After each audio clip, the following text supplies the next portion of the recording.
بسم اللہ الرحمن الرحیم۔ معزز صارفین السلام علیکم، میں ہوں رمضان اور آپ دیکھ رہے ہیں عجیب و غریب دنیا۔ ایک انتہائی اہم معلومات لے کر آپ کی خدمت میں حاضر ہوئے ہیں۔ یہ نیوز ہمیں اردو نیوز چینل سے ملی ہے، جس میں یہ بتایا گیا ہے کہ وزیر اعظم عمران خان کے معاون خصوصی برائے سیکیورٹی ڈویژن موید یوسف نے بتایا ہے کہ حکومت نے 1 سے 10 مئی کے دوران PIA کی مزید 30 فلائٹس چلانے کا فیصلہ کیا ہے۔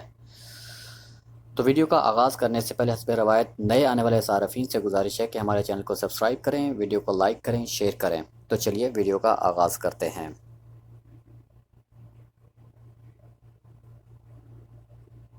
رہے ہیں اس پہ بہت زیادہ مس انفارمیشن ہے اور یہ قدرتی بات ہے، کیونکہ مسافر پوچھ رہے ہیں، ٹریول ایجنٹس ہیں، ایئر لائنز ہیں۔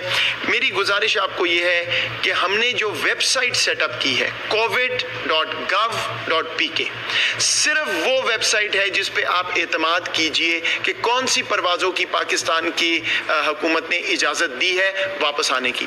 اس میں بھی بارہا تبدیلی ہوتی ہے، ہمیں معلوم ہے۔ تبدیلی کا ریزن میں نے آپ کو بتا دیا کہ ہر پرواز کی ہمیں اجازت مخصوص لینی پڑتی ہے، لیکن اس ویب سائٹ کے علاوہ اگر ایئر لائنز آپ کو ٹکٹ سیل کر رہی ہیں، اگر ٹریول ایجنٹس آپ کو کہہ رہے ہیں کہ فلاں پرواز فلاں دن پہ پہنچ رہی ہے، اس پہ یقین نہ کیجئے۔ ہمیں یہ معلومات ہیں کہ ٹکٹس بک رہی ہیں اور پھر لوگوں کو مسائل آ رہے ہیں کیونکہ وہ جہاز جو ہے وہ کبھی پرواز سکیجول ہوتی ہی نہیں ہے۔ تو صرف covid.gov.pk پہ جو ہم نے پروازوں کا مخصوص شیڈیول دیا ہوا ہے، صرف اس پہ اعتماد کیجئے اور کسی بات پہ اعتماد نہ کیجئے پروازوں کے حوالے سے۔ اور اگر آپ باہر مقیم ہیں اور آپ کو کوئی مسئلہ آ رہا ہے تو وزیر اعظم صاحب نے تمام ایمبیسیز کو ڈائریکٹ کیا ہے کہ وہ آپ کو سہولت بھی پرووائڈ کریں، آپ کو معلومات بھی دیں۔ تو آپ اپنی ایمبیسی اور کاؤنسلیٹ سے رجوع کریں اور جو بھی آپ کے پریشانی ہے وہ ان کو بتائیں اور وہ آپ کی مدد کریں گے۔ اور آخری بات کہ اگر پھر بھی آپ کا مسئلہ حل نہیں ہوتا تو پرائم منسٹر کا جو سٹیزن پورٹل ہے وہ ہر شکایت کے لیے آپ کے لیے موجود ہے، اس پہ آپ اپنی شکایت درج کر سکتے ہیں۔ مجھے امید ہے کہ اس سے آپ کی کافی معلومات میں اضافہ بھی ہوا اور کلیئرٹی بھی آ گئی ہوگی۔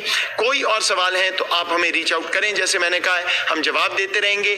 یہ صورتحال غیر یقینی ہے، کسی حد تک غیر یقینی رہے گی، لیکن ہم جتنا ہو سکے گا بالکل شفاف طریقے میں آپ کو بتاتے رہیں گے اور جتنا جلد ہو سکے گا پاکستانیوں کو انشاءاللہ تمام پاکستانیوں کو واپس لائیں گے، اور جتنے بھی پاکستانی عید سے پہلے واپس آ سکتے ہیں ہماری ترجیح ہے کہ وہ ہو۔ آپ کا بہت شکریہ۔